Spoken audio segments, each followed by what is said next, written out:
रोजमर्रा की जिंदगी से एक उदाहरण लीजिए। मान लीजिए आपको किसी नए शहर में नौकरी का ऑफर मिला है। आपका दिल कहता है यह मौका अच्छा है, लेकिन दिमाग उस सवाल पर सवाल करता है। अगर नौकरी जम गई तो? अगर मैं असफल हो गया तो? अगर लोग वहां मुझे पसंद ना करें तो? आप दिनों तक सोचते रहते हैं और अंत में कभी हाँ भी नहीं कहते, कभी ना भी नहीं। यह है ओवरथिंकिंग, जो हमें कदम उठाने ही नहीं देती। अब जरा गौर कीजिए, जब हम दिमाग को ऐसे दौड़ाते रहते हैं तो सबसे पहले नींद छिनती है, फिर आत्मविश्वास गिरता है, फिर रिश्ते बिगड़ने लगते हैं, क्योंकि हम हर छोटी बात में उलझते रहते हैं और धीरे धीरे हमारी जिंदगी एक बोझ बन जाती है। गौतम बुद्ध ने जीवन को बेहद सरल शब्दों में समझाया। आपके विचार ही आपका भविष्य गढ़ते हैं। अगर विचार साफ हो तो जीवन सुंदर होगा, अगर विचार उलझे हो तो जीवन उलझ जाएगा। यही कारण है कि ओवरथिंकिंग रोकना सिर्फ मानसिक स्वास्थ्य के लिए नहीं, बल्कि पूरी जिंदगी के लिए जरूरी है। लेकिन यहां एक बात समझनी होगी, ओवरथिंकिंग अचानक नहीं आती। यह छोटे छोटे डर, असुरक्षाएं और अधूरे फैसलों से जन्म लेती है, और जैसे जैसे हम इनसे भागते हैं यह और मजबूत होती जाती है। यही वजह है कि सबसे पहले हमें यह स्वीकार करना होगा कि हम जरूरत से ज्यादा सोच रहे हैं। स्वीकार करना ही पहला कदम है आजादी की ओर। इस बात को समझने के लिए मैं आपको एक रिलेटेबल घटना बताता हूं। मान लीजिए आपने किसी को मैसेज किया और वह रिप्लाई नहीं करता। अब सच में शायद उसने देखा ही ना हो, शायद वह व्यस्त हो, या शायद कोई और कारण हो। लेकिन हमारा दिमाग तुरंत कहता है शायद वो मुझे इग्नोर कर रहा है, शायद उसे मैं पसंद नहीं हूं, शायद मैंने कुछ गलत लिख दिया, और बस एक छोटा सा मैसेज हमारी पूरी रात खराब कर देता है। यही है ओवरथिंकिंग का जाल। बुद्ध कहते थे, जैसे आग की एक चिंगारी पूरी जंगल को जला सकती है, वैसे ही एक विचार पूरा जीवन बिगाड़ सकता है। हमें सीखना होगा कि उस विचार को कैसे बुझाना है, कैसे उस चिंगारी को काबू में करना है। तो दोस्तों, आज का हमारा सफर यहीं से शुरू होता है। हम समझेंगे कि कैसे ओवरथिंकिंग हमें जकड़ लेती है और कैसे हम उसी दिमाग को अपना साथी बना सकते हैं। अभी हमने देखा कि ओवरथिंकिंग हमारी नींद, हमारी शांति और हमारी जिंदगी पर कैसे हमला करती है। आगे हम सीखेंगे कि इस पर काबू कैसे पाया जाए। कौन सी आसान बातें हैं जिन्हें अपनाकर हम इस आदत को तोड़ सकते हैं और अपनी जिंदगी वापस पा सकते हैं। गौतम बुद्ध ने कहा था, मनुष्य वही चीज बार बार सोचता है जो उसे सबसे ज्यादा डराती है, क्योंकि डर वही जड़ है जहां से विचार उगते हैं। बुद्ध का मानना था कि ज्यादा सोचने का कारण लालच या गुस्सा नहीं, बल्कि असुरक्षा और डर है। जब हम भविष्य को अपने कंट्रोल में लेना चाहते हैं, तब दिमाग हर संभावित परिस्थिति की रिहर्सल शुरू कर देता है। वो हमें सुरक्षित रखना चाहता है, लेकिन यही सुरक्षा धीरे धीरे कैद बन जाती है। सोचिए, आपने कभी यात्रा पर जाने से पहले यह महसूस किया होगा कि अगर ट्रेन लेट हो गई तो, अगर होटल अच्छा नहीं निकला तो, अगर पैसे कम पड़ गए तो दिमाग पहले से हर संभावना का नक्शा बना देता है। यह उसका तरीका है हमें बचाने का। हमारे पूर्वज जब जंगलों में रहते थे तो दिमाग का यही सिस्टम उन्हें जीवित रखता था। अगर बाघ झाड़ियों से निकल आया तो, अगर आग बुझ गई तो, यह सोच उन्हें सतर्क बनाती थी। लेकिन वही दिमाग आज भी उसी पैटर्न पर काम कर रहा है। जबकि अब बाघ नहीं है, लेकिन हमारी चिंताएं नौकरी, रिश्तों और समाज से जुड़ गई है। ओवरथिंकिंग की असली वजह यही है कि हमारा दिमाग खतरे को टालने की कोशिश में हर संभावना सोचने लगता है। यह सर्वाइवल मैकेनिज्म है, लेकिन समस्या तब शुरू होती है जब हम उसे रोकना नहीं जानते। दिमाग बार बार रिहर्सल करता है, पर असल में नतीजा कभी हमारे कंट्रोल में नहीं होता। यही से फ्रस्ट्रेशन, बेचैनी और इंसोम्निया, नींद की कमी शुरू हो जाती है। गौतम बुद्ध ने एक बहुत गहरा उदाहरण दिया था। उन्होंने कहा था, तुम्हारे मन में विचार ऐसे हैं जैसे जंगल में उड़ते तीर। एक तीर अगर शरीर को लगे तो दर्द होगा, लेकिन अगर तुम उसी तीर को पकड़कर अपने भीतर बार बार घोंपोगे तो क्या पीड़ा कम होगी? नहीं, वह कई गुना बढ़ जाएगी। यही ओवरथिंकिंग है। घटना तो एक बार होती है, लेकिन हम उसे 1000 बार सोचकर अपने भीतर दोहराते रहते हैं।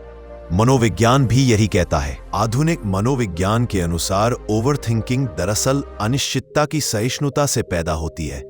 यानी हमें यह बर्दाश्त नहीं होता कि भविष्य अनिश्चित हो। हम चाहते हैं कि सब कुछ क्लियर हो, पक्का हो, सेफ हो। लेकिन जीवन कभी इतना लीनियर नहीं होता।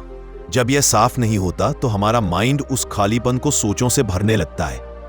हार्वर्ड यूनिवर्सिटी की एक रिसर्च बताती है कि जो लोग बार बार सोचते रहते हैं उनके दिमाग में स्ट्रेस हार्मोन कोर्टिसोल ज्यादा बनने लगता है। इसका असर शरीर पर भी होता है।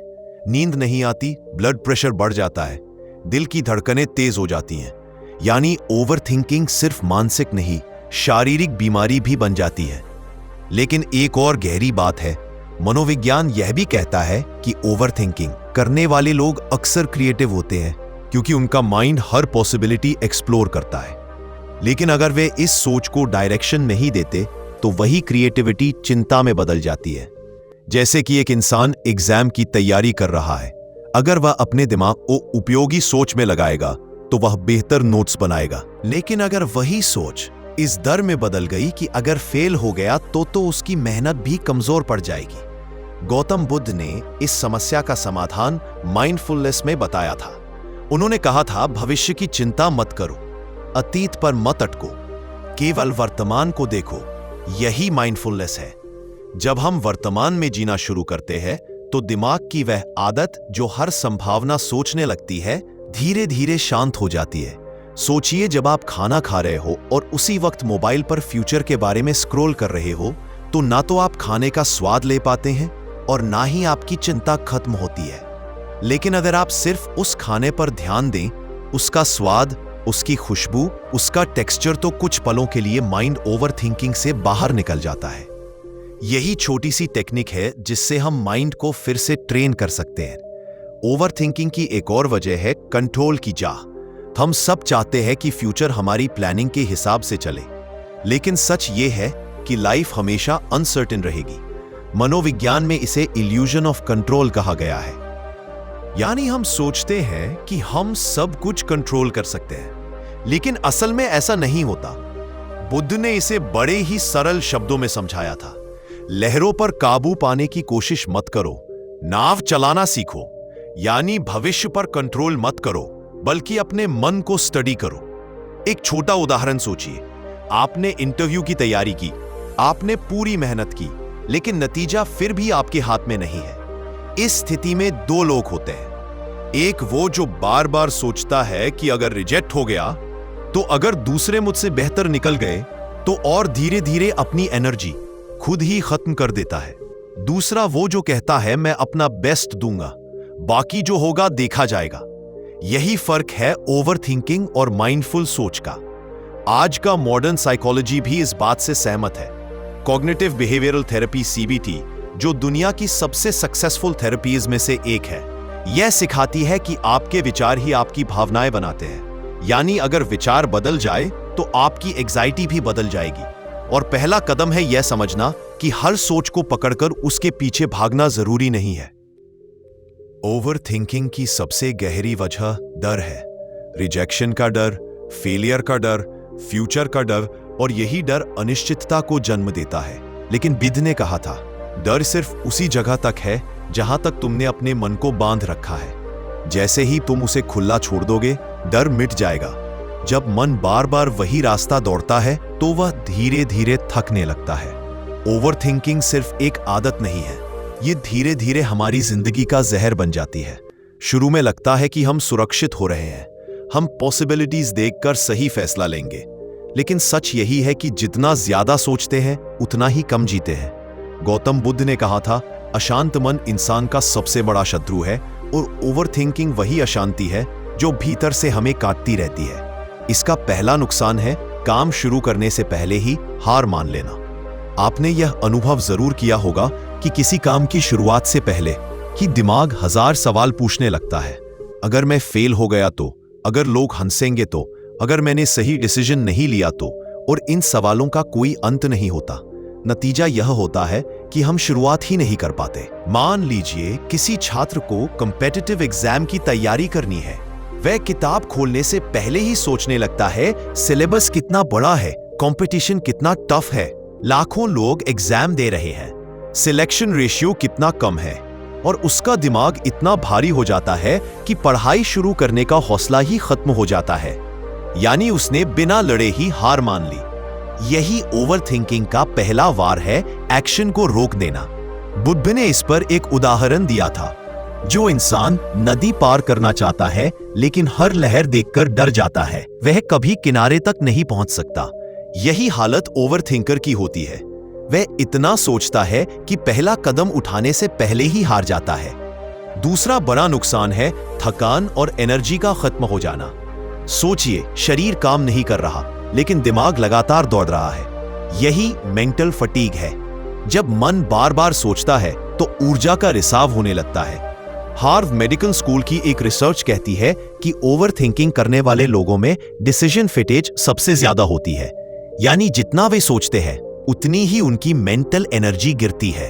कभी ध्यान दिया है, आपने पूरा दिन कुछ खास काम नहीं किया लेकिन फिर भी शाम को थके हुए महसूस होते हैं। वजह यही है कि दिमाग लगातार सोचता रहा। आपने फ्यूचर के बारे में प्लानिंग की, वर्स्ट केस सिनेरियो इमेजिन किए, दूसरों के वर्ड्स बार बार दोहराए और इसी में एनर्जी खर्च होती रही। शरीर से नहीं, दिमाग से थकान आई। गौतम बुद्ध ने कहा था, तुम्हारा मन ही तुम्हारी ऊर्जा का स्रोत है। यदि तुम उसे व्यर्थ में बहाओगे तो खालीपन ही बचेगा। यही होता है ओवरथिंकिंग से। हम एनर्जी उन कामों में खर्च कर देते हैं जो वास्तव में हुए ही नहीं। तीसरा और सबसे खतरनाक नुकसान है आत्मविश्वास होने के बावजूद कदम ना उठा पाना। यह सबसे बड़ा दुख है। सोचिए, एक इंसान के पास नॉलेज भी है, स्किल भी है, चांस भी है, लेकिन केवल इसलिए चूक जाता है क्योंकि उसका मन ओवरथिंकिंग की जंजीरों में बंधा हुआ था। उदाहरण के लिए, किसी को मंच पर भाषण देना है। उसने तैयारी की है, वर्ड्स याद है, मैसेज क्लियर है, लेकिन मंच पर जाने से ठीक पहले उसका दिमाग कहने लगता है, अगर शब्द भूल गया तो, अगर ऑडियंस ने मजाक उड़ाया तो, अगर मैं बीच में रुक गया तो। और परिणाम यह होता है कि वह बोलने की हिम्मत ही नहीं करता। आत्मविश्वास होते हुए भी कदम नहीं उठ पाता। बुद्ध ने कहा था, सोच विचार करना आवश्यक है लेकिन सोच के बोझ तले दबना मूर्खता है। यही फर्क है। सोच इंसान को आगे बढ़ाती है लेकिन ओवरथिंकिंग इंसान को जकड़ देती है। मनोविज्ञान भी इस नुकसान को बहुत गंभीर मानता है। साइकोलॉजी टुडे में छपी एक स्टडी बताती है कि ओवरथिंकिंग डिसीजन पैरालिसिस पैदा करता है। यानी इंसान के पास ऑप्शंस होते हैं लेकिन वह इतना सोचता है कि सही समय पर निर्णय नहीं ले पाता और जीवन में कई बार सही समय ही सब कुछ होता है। ओवरथिंकिंग का एक और गहरा नुकसान है, यह हमें वर्तमान से काट देता है। हम या तो अतीत को बार बार दोहराते हैं या भविष्य को बार बार इमेजिन करते हैं और इस बीच वर्तमान यानी असली जीवन हमारे हाथ से फिसलता जाता है। सोचिए, आप परिवार के साथ बैठे हैं लेकिन दिमाग फ्यूचर की चिंताओं में उलझा है। बच्चे कुछ कह रहे हैं लेकिन आप सुन ही नहीं रहे। दोस्त मजाक कर रहे हैं लेकिन आपको हंसी नहीं आ रही। यानी आप शारीरिक रूप से मौजूद हैं, आप देख नहीं सकते लेकिन मानसिक रूप से अनुपस्थित। यही ओवरथिंकिंग का सबसे बड़ा धोखा है। यह हमें जीने से रोक देता है। बुद्ध ने कहा था, अतीत चला गया, भविष्य अभी आया नहीं है, तुम्हारे पास केवल यह क्षण है। लेकिन ओवरथिंकर इस क्षण को खो देता है और यही खोया हुआ वर्तमान धीरे धीरे उसकी खुशी छीन लेता है। ओवरथिंकिंग का असर रिश्तों पर भी पड़ता है। जब आप बार बार सोचते हैं, उसने मुझे ऐसा क्यों कहा, उसने मैसेज का जवाब क्यों नहीं दिया, क्या वो मुझे पसंद नहीं करता, तो आप खुद ही रिश्ते की जहरीली कहानी बनाने लगते हैं। कई बार सामने वाला इंसान बिल्कुल नॉर्मल होता है लेकिन आपकी सोच ही आपको दूर कर देती है। यह नुकसान सिर्फ मन तक सीमित नहीं रहता। वैज्ञानिकों ने पाया है कि लगातार ओवरथिंकिंग करने से शरीर में स्ट्रेस हार्मोन बढ़ते हैं जो इम्यून सिस्टम को कमजोर करते हैं। यानी बीमारी का खतरा बढ़ जाता है, नींद उड़ जाती है, दिल की धड़कनें तेज हो जाती है और डिप्रेशन का रिस्क कई गुना बढ़ जाता है। बुद्ध ने कहा था, तुम्हारे विचार ही तुम्हारी दुनिया बनाते हैं और अगर यह विचार लगातार नकारात्मक हो तो आपकी दुनिया भी नकारात्मक हो जाएगी। यही ओवरथिंकिंग का सबसे बड़ा नुकसान है। यह हमारे जीवन की गुणवत्ता को गिरा देता है। लेकिन यहाँ एक और गहरी बात है, ओवरथिंकिंग का हर नुकसान हमें एक सच्चाई दिखाता है कि असली लड़ाई बाहर नहीं भीतर है। जब तक हम अपने विचारों के गुलाम बने रहेंगे तब तक हम अधूरे रहेंगे। लेकिन जैसे ही हम विचारों को पहचानना सीखेंगे वैसे ही आजाद होना शुरू हो जाएगा। यही कारण है कि बुद्ध ने हमेशा माइंडफुलनेस पर जोर दिया। उन्होंने कहा, विचार आते हैं जाते हैं, तुम केवल दर्शक बनो। जब हम दर्शक बनते हैं तो विचारों की जंजीरें ढीली पड़ने लगती है। ज्यादा सोचना यह वही आदत है जो इंसान के भीतर से उसकी आधी ताकत चुरा लेती है। और सबसे बड़ी सच्चाई यह है कि दिमाग कभी खाली नहीं बैठता। अगर आप उसे काम नहीं देंगे तो वो अपने खेल शुरू कर देगा। पिछले दुख, आने वाले डर, बेवजह की तुलना और हजारों सवाल जिनका कोई जवाब नहीं। और वहीं से शुरू होता है ओवर थिंकिंग का जाल। लेकिन इस जाल को काटना असंभव नहीं है। जब इंसान अपनी सोच का मालिक बन जाता है तभी वो सच में जीना शुरू करता है। गौतम बुद्ध ने कहा था, मन ही सब कुछ है, जैसा तुम सोचते हो वैसा ही बन जाते हो। यानी अगर तुम्हारे विचार तुम्हें खा रहे हैं तो इसका मतलब है तुम्हें अपने मन की लगाम उसे खुद ही थमा दी है। सवाल यह है कि क्या तुम लगाम वापस लेने को तैयार हो। पहला नियम यही सिखाता है, रुक जाओ, पकड़ो और बदलो।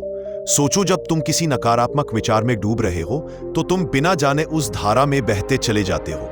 लेकिन अगर उसी पल तुम ठहर जाओ, अपने मन को पकड़ लो और तुरंत उसे दूसरी दिशा दे दो, तो वही विचार तुम्हें तोड़ने के बजाय बनाने लगता है। यही बुद्ध का संदेश भी है। विचार पर ध्यान दो, क्योंकि विचार से ही शब्द बनते हैं, शब्द से कर्म, कर्म से आदत और आदत से तुम्हारा पूरा जीवन। दूसरा नियम और भी गहरा है, एक्शन ही दवा है। सोचना कभी बुरा नहीं, लेकिन लगातार सोचते रहना बिना कदम उठाए यह तुम्हें अंदर से खोखला कर देता है। बुद्ध ने कहा था, हजारों विचारों से बेहतर है एक काम का परिणाम। यानी सोचते रहो, लेकिन सिर्फ इतना कि तुम्हारे कदम सही दिशा में चले, वरना सोचना सिर्फ ऊर्जा की बर्बादी है। अगर किसी बात की चिंता है तो तुरंत छोटा सा कदम उठाओ, क्योंकि एक कदम की ताकत 100 विचारों से ज्यादा है। तीसरा नियम है, आज पर फोकस करो। इंसान का सबसे बड़ा भ्रम यही है कि उसका अतीत या भविष्य उसके हाथ में है। लेकिन सच यह है कि दोनों ही केवल दिमाग की कहानियां हैं। जो बीत गया वह स्मृति है और जो आने वाला है वह कल्पना। असली हकीकत सिर्फ यह वर्तमान क्षण है। बुद्ध ने यही कहा, अतीत में मत उलझो, भविष्य का सपना मत देखो, जीवन को केवल इस पल में जियो। जब तुम आज का सही उपयोग कर लेते हो तो ना अतीत सताता है, ना भविष्य डराता है। चौथा नियम है माइंड डंपिंग। कभी ध्यान दिया है कि जब तुम्हारे पास बहुत सारे विचार एक साथ जमा हो जाते हैं तो सिर भारी सा लगता है? यह वैसा ही है जैसे छोटे से कप में पूरा सागर भरने की कोशिश करना। लेकिन अगर वही कप थोड़ा थोड़ा करके खाली किया जाए तो पानी गिरने से रुकता नहीं, बल्कि वह और जगह बनाता है। यही काम लिखना करता है। जब भी दिमाग परेशान करे, कलम उठाओ और कॉपी में लिख डालो। बुद्ध ने कहा था, मन को साफ करना वैसा ही है जैसे कमरे की सफाई करना। लिखना उसी सफाई की प्रक्रिया है। यह तुम्हें हल्का कर देता है। पांचवा नियम, शरीर को व्यस्त रखो, क्योंकि जब शरीर खाली होता है दिमाग शोर मचाने लगता है। यही कारण है कि मेहनत करने वाले लोग रात को गहरी नींद सोते हैं और आलसी लोग करवटें बदलते रहते हैं। बुद्ध ने हमेशा कहा कि शरीर और मन एक दूसरे से गहराई से जुड़े हैं। अगर शरीर सक्रिय है तो मन खुद बे खुद शांत होने लगता है। टहलना, व्यायाम करना, कोई नया शौक अपनाना, ये सब छोटे छोटे काम हैं, लेकिन इनका असर गहरा है। लेकिन क्या इतना ही काफी है? नहीं, क्योंकि ये 5 नियम सिर्फ शुरुआत है। असली बदलाव तब आता है जब इन्हें जीवन की आदत बना लिया जाए। ओवर थिंकिंग से निकलने के लिए बुद्ध के विचार हमें एक और गहरी बात सिखाते हैं, ध्यान। सोचो, जब मन लगातार शोर मचा रहा हो तो ध्यान वही है जो उस शोर को धीरे धीरे शांत करता है। ध्यान का मतलब यह नहीं कि तुम पहाड़ों पर चले जाओ या घंटों चुपचाप बैठो। ध्यान का मतलब है जहां हो वही पूरी तरह होना। जब खाना खा रहे हो तो सिर्फ खाने पर ध्यान, जब चल रहे हो तो सिर्फ कदमों पर ध्यान, जब किसी से बात कर रहे हो तो पूरी उपस्थिति के साथ। यही ध्यान है और यही तरीका है ज्यादा सोचने को रोकने का। बुद्ध ने कहा था, ध्यान तुम्हें भीतर की रोशनी से मिलाता है। जब तुम इस रोशनी को महसूस करते हो तो विचारों का अंधेरा अपने आप मिटने लगता है। अब सोचो, अगर तुम हर दिन इन नियमों को छोटे छोटे कदमों में अपनाना शुरू कर दो तो कैसा जीवन बनेगा। जब नकारात्मक विचार आएंगे तो तुम उन्हें पकड़कर बदल दोगे। जब चिंता सताएगी तो तुरंत काम शुरू कर दोगे। जब अतीत और भविष्य तुम्हें खींचेंगे तो तुम आज पर लौट आओगे। जब दिमाग भारी होगा तो तुम लिख कर हल्का कर लोगे, और जब मन बेचैन होगा तो शरीर को बेचैन लोगे, व्यस्त रख लोगे। यही वह जीवन है जो बुद्ध ने हमें दिखाया, एक सरल, शांत और संतुलित जीवन। ओवरथिंकिंग तब तक समस्या है जब तक तुम सोचते हो कि यह तुम्हारे बस से बाहर है, लेकिन जैसे ही तुम लगाम अपने हाथ में लेते हो, यह तुम्हारे जीवन को नियंत्रित करने के बजाय तुम्हारे लिए एक शक्ति बन जाता है। दोस्तों, आज दुनिया में सबसे बड़ी बीमारी यह नहीं है कि लोग बीमार पड़ रहे हैं, बल्कि यह है कि लोग सोचते सचते खुद को बीमार बना रहे हैं। और इस बीमारी की दवा बाहर नहीं, भीतर है।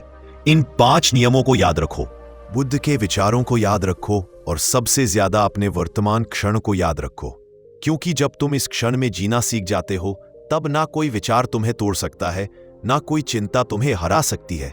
दोस्तों, जरा सोचिए, हर रोज सुबह जब हम आंखें खोलते हैं तो क्या होता है? अलार्म बजता है, मोबाइल हाथ में आता है और दिमाग की दौड़ भी उसी समय शुरू हो जाती है। आज ऑफिस देर ना हो जाए, कल का काम अधूरा रह गया, भविष्य में क्या होगा, लोग मेरे बारे में क्या सोचते होंगे। यही है ओवरथिंकिंग का असली बीज।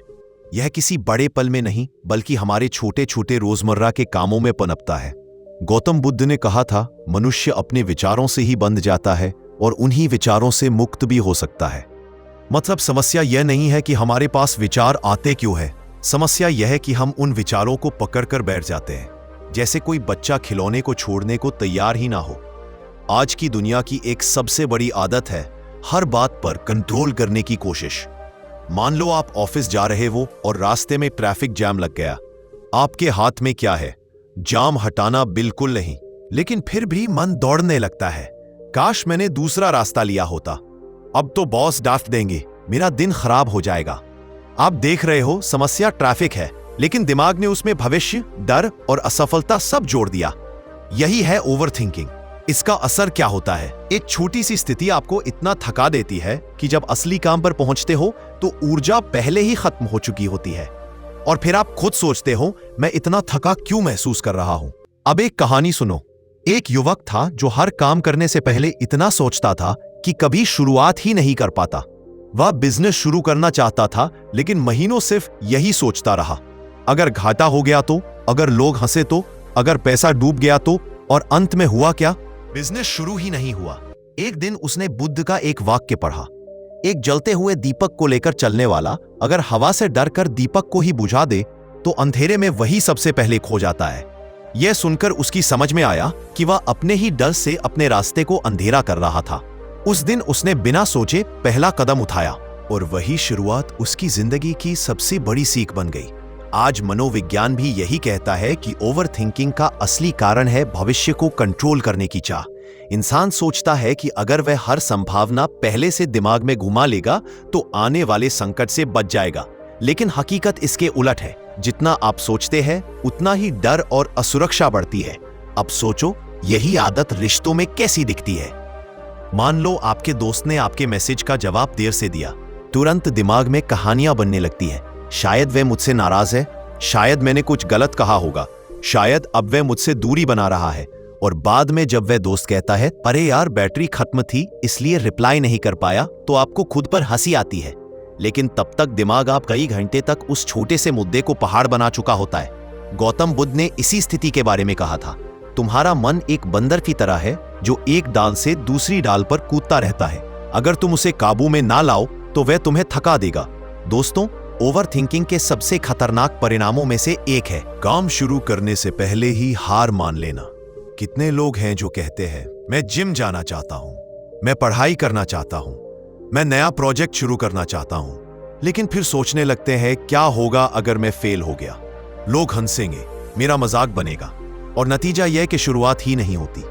इसे ऐसे समझो जैसे कोई तैरना सीखना चाहता है, लेकिन पानी में उतरने से पहले ही वह सोचने लगे क्या होगा अगर मैं डूब गया, क्या होगा अगर लोग देख रहे होंगे, और इसी सोच में कभी पानी में कदम ही नहीं रखता। नतीजा यह है कि वो कभी तैरना सीख ही नहीं पाता। बुद्ध ने कहा था, तुम कितनी भी दूरी तक रास्ते पर जाए को देखना चाहो, वह अंधेरे में रहेगा जब तक तुम पहला कदम नहीं उठाते। यानी काम करने से पहले सब कुछ जान लेना असंभव है, लेकिन कदम उठाने से ही रास्ता खुलता है।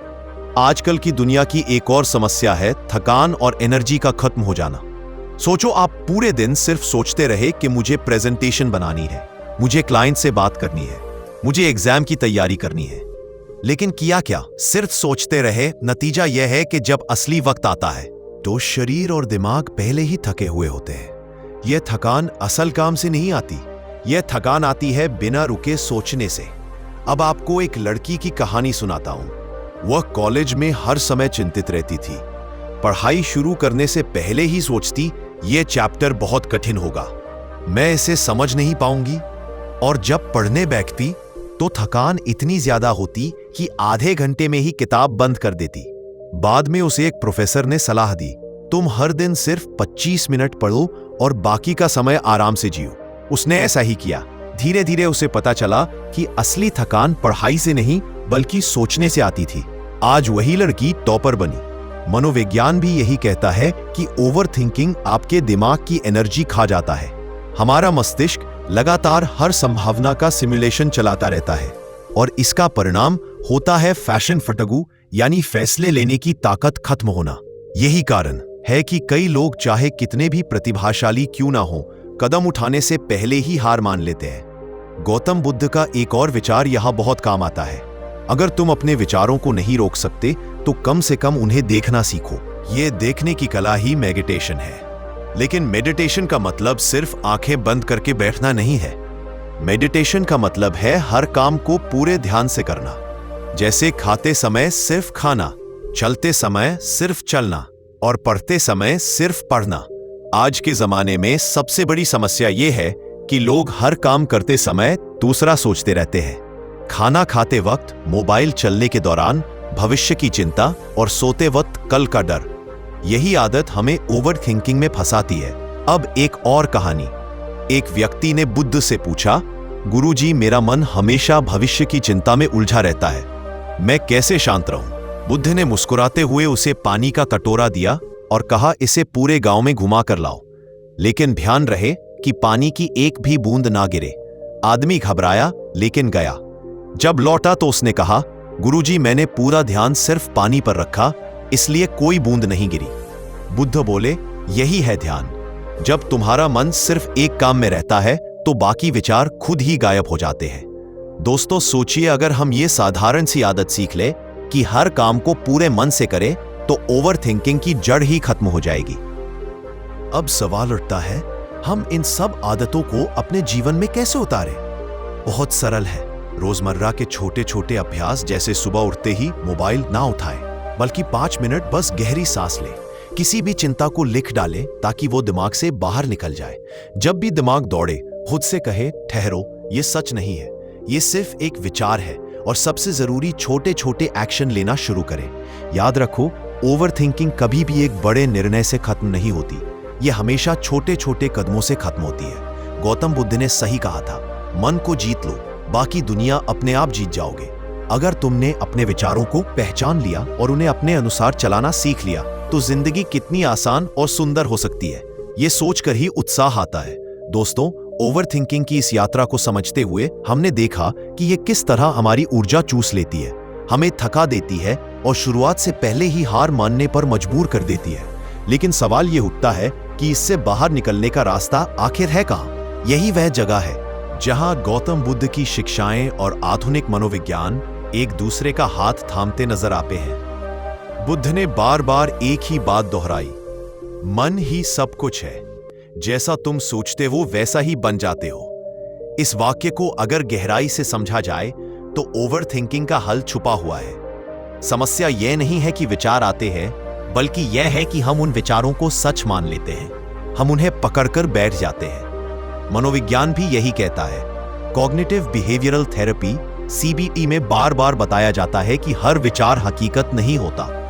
कई बार हमारे विचार बस दिमाग की कल्पना होते हैं, कोई वास्तविकता नहीं। जरा सोचिए, आप रात में लेटे हुए हैं और अचानक याद आता है कल की प्रेजेंटेशन बिगड़ जाएगी। अब यह बस एक विचार है, लेकिन हम उसे पकड़ लेते हैं, बढ़ाते जाते हैं, उसके इर्द गिर्द कहानियां बुनते जाते हैं। मनोविज्ञान कहता है, यही वह क्षण है जहां इंसान अगर सोच को पहचान ले तो वह उसे नियंत्रित कर सकता है। बुद्ध ने इसे साक्षी भाव कहा, यानी विचार को बस देखो, उसे पकड़ो मत। अब एक छोटा उदाहरण लेते हैं। मान लो आप पार्क में बैठे हैं, हवा चल रही है, लोग आते जाते हैं। अचानक एक बच्चा गुब्बारा लेकर आता है और गुब्बारा आपके पास फट जाता है, उस पल आपको झटका लगता है। लेकिन क्या आप उसी झटके के बारे में घंटों सोचते रहते हो? शायद नहीं। आप उसे देखकर आगे बढ़ जाते हो। यही काम हमें हर विचार के साथ करना है। बुद्ध ने कहा था, विचार आसमान में उड़ते बादलों जैसे हैं, उन्हें गुजरने दो। मनोविज्ञान के महान विशेषज्ञ डॉक्टर सुजैन नोलेलन हुक्कामा ने अपनी किताब woman who think too much में लिखा है कि ओवर थिंकिंग का सबसे बड़ा नुकसान यह है कि यह हमारी समस्या हल करने की क्षमता को खत्म कर देती है। सोचने और विश्लेषण करने में फर्क है। जब आप सोचते हो तो हल ढूंढते हो, लेकिन जब आप ज्यादा सोचते हो तो वही सोच एक गोल गोल चक्कर में घूमती रहती है और आपको वहीं अटका देती है। गौतम बुद्ध ने भी यही समझाया था। उन्होंने कहा, अगर किसी को तीर लगे और वह यह सोचने लगे कि किसने चलाया, कहां से आया, किस लकड़ी का था, तो वह मर जाएगा। समझदार वही है जो पहले तीर निकालता है। आज मनोविज्ञान इस बात को एक और नाम से पहचानता है, ओवर एनालिसिस पैरालिसिस, यानी इतना विश्लेषण कि कदम उठाना ही बंद हो जाए। महान वैज्ञानिक थॉमस एडिसन का उदाहरण लीजिए। अगर वह हर बार यह सोचते कि अगर बल्ब ना चला तो, अगर लोग हंसेंगे तो, अगर पैसा डूब जाएगा तो शायद आज रोशनी की दुनिया ही कुछ और होती। उन्होंने कहा था, मैं असफल नहीं हुआ, मैंने सिर्फ 1000 तरीके सीखे जो काम नहीं करते। यह है एक्शन का परिणाम। सोचते रहने से नहीं, कोशिश करने से रास्ता बनता है। अब सवाल उठता है कि हम इस आदत को कैसे बदल सकते हैं। मनोविज्ञान हमें कई रास्ते देता है और बुद्ध हमें एक बहुत सरल समाधान देते हैं। वर्तमान क्षण में जियो। उन्होंने कहा था, भूतकाल जा चुका है, भविष्य अभी आया नहीं है, तुम्हारे पास सिर्फ यह क्षण है। सोचो, आप बस स्टॉप पर खड़े हैं और बस आने में देर हो रही है। आपका मन कहता है अब देर हो जाएगी, इंटरव्यू छूट जाएगा, जिंदगी बर्बाद हो जाएगी। लेकिन हकीकत क्या है? हकीकत यह है कि आप बस स्टॉप पर खड़े हैं, बस देर से आ रही है। यही वर्तमान है। लेकिन हम वर्तमान को छोड़कर ऐसी कहानियां गढ़ लेते हैं जो असलियत से कोसों दूर होती हैं। मनोवैज्ञानिक विक्टर फ्रैंकल, जिन्होंने नाजी कैंप में भी जीवन बिताया, उन्होंने लिखा, मनुष्य के पास हर स्थिति में एक आखिरी स्वतंत्रता होती है, कैसे प्रतिक्रिया करनी है। यही स्वतंत्रता हमें ओवर थिंकिंग से आजाद करती है। अब एक कहानी सुनो। एक महिला थी जिसे नींद नहीं आती थी। वो हर रात लेटती और सोचती, अगर मैं अब ना सोई तो कल ऑफिस में थक जाऊंगी, लोग हंसेंगे, मेरा काम बिगड़ जाएगा। और यही सोच उसे सोने ही नहीं देती थी। बाद में उसने बुद्ध का यह विचार पढ़ा, अनुभव को वैसे ही स्वीकार करो जैसे वह है, उससे लड़ो मत। उसने तय किया कि अब वह नींद की चिंता नहीं करेगी। जब नींद आएगी तो आएगी, नहीं आएगी तो किताब पढ़ लेगी। और धीरे धीरे उसकी नींद ठीक हो गई। यह है विचारों से लड़ने के बजाय उन्हें स्वीकार करने की कला। मनोविज्ञान इस पद्धति को एक्सेप्टेंस एंड कमिटमेंट थेरेपी कहता है। यानी विचारों को दबाओ मत, स्वीकार करो और फिर अपना ध्यान उस काम पर लगाओ जो वास्तव में जरूरी है। महान दार्शनिक मार्कस ऑरेलियस ने कहा था, तुम्हें तुम्हारे विचारों से ही चोट लगती है, चीजों से नहीं। सोचिए, यही बात बुद्ध ने भी कही थी। तुम्हें गुस्सा कोई दूसरा नहीं देता, गुस्सा तुम खुद अपने विचारों से पैदा करते हो। यही ओवर थिंकिंग पर भी लागू होती है। अब सोचो, अगर कोई इंसान अपने विचारों को पहचान ले, उन्हें देखने लगे और उन्हें पकड़ना बंद कर दे तो उसकी जिंदगी कितनी हल्की हो जाएगी। आज की पीढ़ी का एक सबसे बड़ा रोग है परफेक्शन का जुनून। हर काम को परफेक्ट करना है। इंस्टाग्राम की फोटो से लेकर करियर तक हर जगह हम सोचते हैं कि यह 100% परफेक्ट होना चाहिए और यही सोच हमें ओवरथिंकिंग में धकेल देती है। मनोवैज्ञानिक बैरिश वॉट्स ने अपनी किताब द पैराडॉक्स ऑफ चॉइस में लिखा है कि ज्यादा विकल्प और परफेक्शन की चाह इंसान को पंगु बना देती है। बुद्ध ने इसे बहुत पहले ही समझा दिया था। अत्यधिक इच्छाएं दुख का कारण है। एक छात्र की कहानी बताता हूं। वह हर दिन सोचता है मुझे परफेक्ट आंसर लिखना है। वह इतना सोचता है कि लिख ही नहीं पाता और अंत में एग्जाम में खाली पन्ना दे आता। लेकिन जब उसने सीखा कि इम्परफेक्ट एक्शन भी परफेक्ट थिंकिंग से बेहतर है, तब जाकर उसकी जिंदगी बदली। दोस्तों, ओवर थिंकिंग की असली जड़ यही है। हम हर बात पर कंट्रोल करना चाहते हैं। हम चाहते हैं कि भविष्य हमारे हिसाब से चले। लेकिन बुद्ध ने कहा था, तुम सिर्फ अपने कर्म पर अधिकार रखते हो, परिणाम पर नहीं। मनोविज्ञान भी यही कहता है, लोकस ऑफ कंट्रोल। थ्योरी के अनुसार इंसान तभी शांत रहता है जब वह समझ ले कि उसके नियंत्रण में सिर्फ उसके कर्म है, बाकी चीजें नहीं।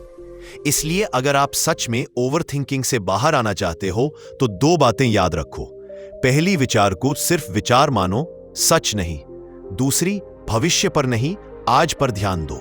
महान मनोवैज्ञानिक विलियम जेम्स ने लिखा था, मानव स्वतंत्रता की सबसे बड़ी शक्ति है अपनी सोच को चुनने की क्षमता।